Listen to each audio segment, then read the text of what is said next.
My name is Mary Chadborne. I am in the Recording Arts Bachelor's Degree program here at Full Sail.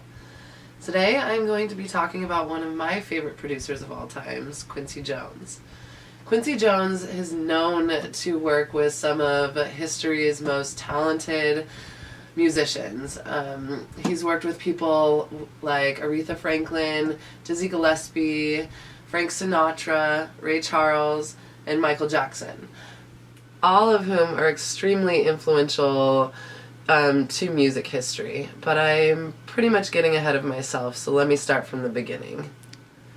Quincy Jones was born on March 14th, 1933, with the birth name Quincy Delight Jr. He was born in Chicago, Illinois. But by his early teenage years, he was in Seattle, where he met up with icons such as Ray Charles. Quincy had a harsh upbringing with music. It was drilled into him, you could say. In 1951, Quincy won a scholarship to Berklee School of Music to add to his extensive music background and training. He ended up dropping out of there to play the trumpet and conduct on tour in Lionel Hampton's band. In 1959, Quincy started working for the European production of Harold Arlen's blues opera, Free and Easy. Quincy ended up doing quite a few projects overseas before coming back to the States to work in New York.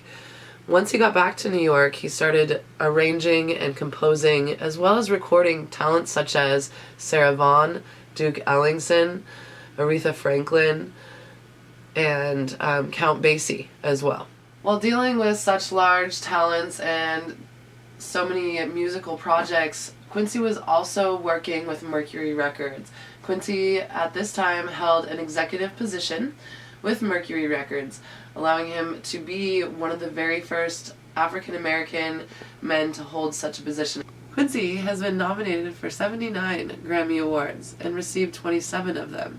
His first, however, came for his arrangement for Count Basie's I Can't Stop Loving You. From there, Quincy's career just took off. During the mid-60s, he worked with acts like Frank Sinatra and his orchestras, as well as received numerous credits on films for his music. In 1978, Quincy met a young star named Michael Jackson. In 1982, Quincy helped Jackson sell over 100 million records for the album Thriller. Then to follow in 1987 with his top chart hit, Bad.